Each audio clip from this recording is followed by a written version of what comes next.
Slovakia के प्रधानमंत्री Robert फीको ने भी वैसी ही जैकेट पहनी हुई थी जैसी प्रधानमंत्री नरेंद्र मोदी पहनते हैं। मैं अंतर्राष्ट्रीय स्तर पर मीडिया क्या करती है उसकी बात नहीं कर रहा, लेकिन अमूमन जब नरेंद्र मोदी साहब बातचीत कर रहे होते हैं, चीजें हो रही होती है अपने देश के अंदर भी और विदेश पे भी, खासतौर पर आपने देखा होगा म्यूट लग जाता है। म्यूट मतलब उसमें आवाज नहीं आती, उनके हाव भाव देखने को मिलते हैं, कैसे बात कर रहे हैं, और उसी के आधार पर इस देश का गोदी मीडिया कहानी गढ़ देता है कि देखो ट्रंप को फटकारा, ट्रंप को लताड़ा, चेहरा देखने लायक था, इसका ये कर दिया, उसका वो कर दिया, रूस का पुतिन भी उनकी बात सुनता है, उसकी पीठ थपथपा दी, अपने मन से कर लेते हैं। लेकिन एक वीडियो सामने आ रही है, ऐसा दावा किया जा रहा है, जो दावा किया जा रहा है वाकई आप हैरत में पड़ जाएंगे। दरअसल जो वीडियो है, अब वो डॉक्टरेट वीडियो है क्या है लेकिन फिलहाल पता नहीं, लेकिन अभी उसकी जांच होना बाकी है, लेकिन दावा जो किया जा रहा है उसे सुनकर आप हैरत में पड़ जाएंगे। इंस्टाग्राम रील, जी हाँ, जब G7 पर तमाम देशों के राष्ट्रीय अध्यक्ष के साथ नरेंद्र मोदी साहब खड़े थे तो ऐसा दावा है कि वो इंस्टाग्राम रील को लेकर डिस्कशन कर रहे थे, ऐसा दावा है। अभी अब दिखाऊंगा, वो पूरी वीडियो आपको सुनवाऊंगा, इसके साथ साथ आपको सुनवाऊंगा भाई इस देश का मीडिया, वही नेहरू जी की जैकेट जो आपने अमूमन देखी होगी, लेकिन वो मोदी जी की जैकेट बताकर, मोदी जी की जैकेट बता, मोदी जी का स्टाइल बताकर उसे बेचा जा रहा है इस देश के गोदी मीडिया की तरफ से। क्या हो रहा है क्या नहीं वो भी आपको देखिए, हिंदू मुसलमान ना हो तो क्या ही फर्क पड़ता है।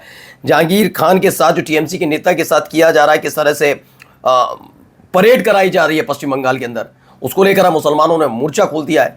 और भी कई महत्वपूर्ण खबरें। नमस्कार, मैं हूं प्राज्वल गौतम और आप देख रहे हैं the live TV. The live TV, सच सबसे आगे। सबसे पहले शुरुआत इस खबर से, जरा सुनिए, गौर से सुनते चलिए यहाँ का क्या है, ये सुनिए।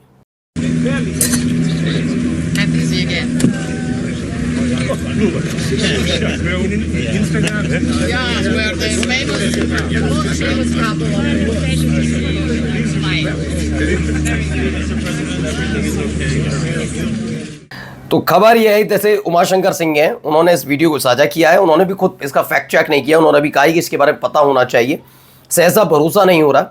दुनिया के इस पावरफुल G7 स्टेज पर भारत के प्रधानमंत्री PM Modi Instagram reel discuss कर रहे हैं। इंस्टाग्राम रील, ऐसा आवाज आ रही है, वो बोल रहे हैं और इंस्टाग्राम रील पर कुछ बोल रहे हैं। कोई ऑडियो फैक्ट चेक कर बता सकता है कि क्या आवाज पीएम मोदी की ही है? ऐसा है दावा। अगर ऐसा है तो अमूमन आप सोचिए क्या है, यही एक वजह है कि क्या जब हम देखते हैं, जब हम सुनते हैं कि मोदी जी ने इससे बात की, मोदी जी ने उनसे बात की, लेकिन म्यूट रहती है, पूरी बात म्यूट रहती है, अपने कभी बस हाव भाव दिखते हैं, ऐसे करते हो आपने देखा हो, तो लगता है कि नहीं मोदी जी ने कोई बहुत बड़ी बात कह दी है, लेकिन आवाज नहीं होती। अब जरा इनका ज्ञान सुनिए, क्या कह रहे हैं। नरेंद्र मोदी एक नेता है, चुनाव जीत रहे हैं, देश के प्रधानमंत्री हैं, ट्रेंड सेटर क्यों? क्योंकि वो जहां जाते हैं वहां के लोगों को वो अपने रंग में रंग लेते हैं। जेनजी की भाषा में कहें तो नरेंद्र मोदी ऐसे रोल मॉडल हैं जिन्हें लाइक, सब्सक्राइब और फॉलो करने वालों में दुनिया भर की बड़ी बड़ी हस्तियां शामिल हैं। 14 और 15 जून को प्रधानमंत्री मोदी स्लोवाकिया के दौरे पर थे। प्रधानमंत्री हमेशा की तरह अपनी ट्रेडमार्क बंडी यानी मोदी जैकेट पहने हुए थे, तभी स्लोवाकिया के प्रधानमंत्री भी वहां पहुंच गए। Guess what happened next? Slovakia के प्रधानमंत्री रॉबर्ट फीको ने भी वैसी ही जैकेट पहनी हुई थी जैसी प्रधानमंत्री नरेंद्र मोदी पहनते हैं। अब देखिए, अमिश देवकर ने कहा नरेंद्र मोदी को दुनिया का सबसे बड़ा ट्रेंड सेटर कहा जाए तो गलत नहीं हो, क्योंकि वो जहां जाते हैं वहां के लोगों को अपने रंग में रंग लेते हैं। यही वजह है कि विश्व के कई बड़े नेता इन दिनों मोदी स्टाइल जैकेट में नजर आ रहे हैं। ये मोदी का ही जलवा है, उन्होंने लोकल बंडी जैकेट को इंटरनेशनल बना दिया। क्या बताऊं यार इनको, ये एक लंबे समय से इस जैकेट्स को आपने देखा होगा, बहुत राजनेता पहन चुके हैं, कोई पहली बार नहीं। जयप्रकाश नारायण को देखिएगा आप, राम मनोहर लोहिया की पुरानी तस्वीरें देख लीजिएगा, नेहरू जी को देख लीजिएगा, मतलब अमूमन आपने ये अलग ही कहानी गढ़ता है ये आदमी भी, है ना। और जरा देखिए जहांगीर खान के साथ जो किया जा रहा है उसके खिलाफ अब मुसलमानों ने आवाज उठाई। आज लॉ एंड ऑर्डर भी, जुडिशियरी भी, उसकी डिग्निटी को भी चैलेंज कर दिया गया। ये जैसे नाक रगड़वाना है, कान पकड़वाना है या पदयात्रा करवाना है, ये तो इंसल्ट है। लोगों को बताना है कि हम जो चाहे कर सकते हैं। अदालत की अहमियत नहीं है, इंसाफ की अहमियत नहीं है, ताकत की अहमियत है। आज हमारे पास ताकत है तो हम ऐसा भगा सकते हैं, घुमा सकते हैं। अब अदालतों की जरूरत नहीं। टीएमसी नेता जाकिर खान के मामले पर जमात इस्लामी हिंद उपाध्यक्ष मलिक मोतासिम खान ने कहा कि क्या वाकई ज़रूरत नहीं कि जब मर्जी है, जहां मर्जी है, वैसे आप करवाइए और खुल्लम खुल्ला ये लगातार हो भी रहा है। खैर इसमें कोई बताने वाली बात नहीं कि नहीं ऐसा नहीं वैसा नहीं, यकीनन देखने को भी मिलता है। अब आइए ज़रा यहाँ क्या कार्रवाई हो रही है वो भी देखिए।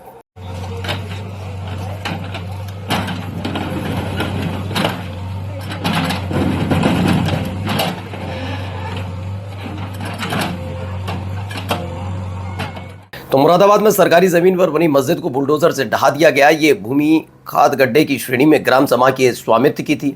करीब 300 वर्ग मीटर जमीन कब्जा करके शानदार मस्जिद बनाई गई थी।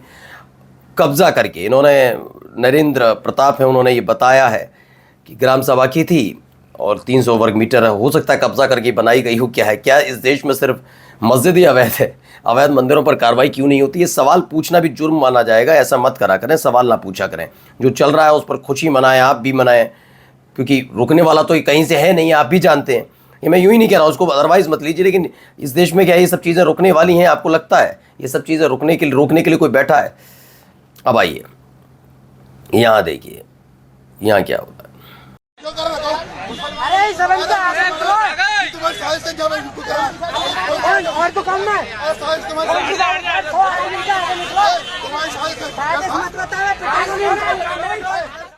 तो दरअसल यहाँ मामला निकला है राजस्थान के भरतपुर में। मुस्लिम जूस विक्रेता के साथ हिंदूवादी संगठनों ने मारपीट की। जूस में मांस के टुकड़े का आरोप लगाया, झूठा आरोप लगाया है। कुछ हिंदूवादी संगठन के नेता जूस पीने आते थे और पैसे नहीं देते थे। दुकानदार ने फ्री में जूस पिलाने से मना कर दिया तो जूस में मांस के टुकड़े मिलने का आरोप लगाकर दुकानदार को बुरी तरह पीटा है। जमकर नारेबाजी की वीडियो में मुसलमान दुकानदार चिल्लाते हुए कह रहा है कि ये तुम्हारी साजिश है, मगर इस मुस्लिम विक्रेता की बात कौन सुनने वाला? सही बात है, कौन सुनेगा? सुनना तो इन लोगों को चाहिए ना सबसे पहले, क्या कर रहा है क्या नहीं। अब जरा देखिए, ब्रिटेन के हिंदू फिजियोलॉजिस्ट एरॉन श्रीनिवासन ने अपने मुस्लिम दोस्त से बहस के बाद इस्लाम कबूल कर लिया है। ये बड़ी खबर निकल कर आई है। ये करिश्मा अजीज का दावा है। मुस्लिम और ईसाई दोस्त के बीच गहन धार्मिक बहसों ने उनके जीवन की दिशा बदल दी। बहस से शुरू हुई तलाश कुरान तक पहुंच गई। इसके बाद उन्होंने खुद कुरान पढ़ना शुरू किया। गहन अध्ययन के बाद इस्लाम कबूल कर लिया। न सिर्फ मुसलमान बने बल्कि पूरी कुरान हिफ्ज कर ली। हाफिज बन गए। वे रिवर्ट मुसलमानों के लिए प्रोजेक्ट भी चला रहे हैं। ये है एक एजुकेटेड साइंटिफिक बैकग्राउंड वाले व्यक्ति का इस्लाम की तरफ रुजू होना इस बात का सबूत है कि इस्लाम ही एकमात्र सच्चा धर्म है। ये न सिर्फ शांति देता है बल्कि इंसान को बेहतर इंसान बनाता है। करिश्मा अजीज का दावा है। लेकिन मेरा ये कहना है कि ये उनके लिए है जो दिन रात गंदगी उगलते हैं। उनको देखना चाहिए कि हर एक धर्म का सम्मान करना चाहिए। ये एक दावा मैं देखिए, हर एक धर्म की अपनी एक खासियत है। तो ये कह देना सिर्फ एक पर्टिकुलर धर्म ही सच्चा धर्म है तो ये गलत है। ये मैं भी इसका अपोज करूँगा। मेरे साथ बहुत लोग भी, कोई धर्म पर्टिकुलर के बारे में नहीं कहना चाहिए। लेकिन हाँ, ये जवाब उन लोगों के लिए ज़रूर है जो दिन रात मुसलमानों के खिलाफ गंदगी उगलते हैं। तो देखिए, एक तरफ ये तस्वीरें भी निकल कर आती हैं, खूबसूरत तस्वीरें हैं। और जाते जाते खबर ज़रा ये देखिए, खून से चिट्ठी लिखी गई है। किसने लिखी? श्री कृष्ण जन्मभूमि संघर्ष न्यास की तरफ से।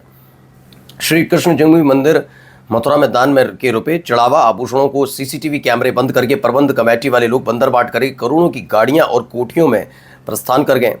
पहले स्कूटर पर आने वाले लोग अब होटलों के मालिक बन गए। मथुरा के दिनेश फलाहारी महाराज ने सीएम योगी को अपने खून से चिट्ठी लिखकर सीबीआई जांच की मांग की है। इसमें बहुत कुछ लिखा हुआ है, देखिए यही है फलाहारी महाराज। हिंदुओं के गौरव माननीय मुख्यमंत्री योगी जी को अपने खून से पत्र लिखा है और मांग की है कि जिस प्रकार अयोध्या में चंदे की रकम आभूषणों का घोटाला हो रहा है, उसी प्रकार मथुरा में भी हमारे कृष्ण कन्हैया के जन्म स्थान श्री कृष्ण जन्मभूमि मंदिर में भी कई वर्षों से लगातार चंदे की चोरी हो रही है। जी, राम मंदिर अयोध्या में चंदा चोरी के मामले के बाद श्री कृष्ण जन्मभूमि मथुरा में चंदा चोरी का बड़ा आरोप लगा है। दिनेश फलाहारी महाराज ने सीएम योगी खून से चिट्ठी लेकर सीबीआई जांच की मांग उठाई है। नमस्कार।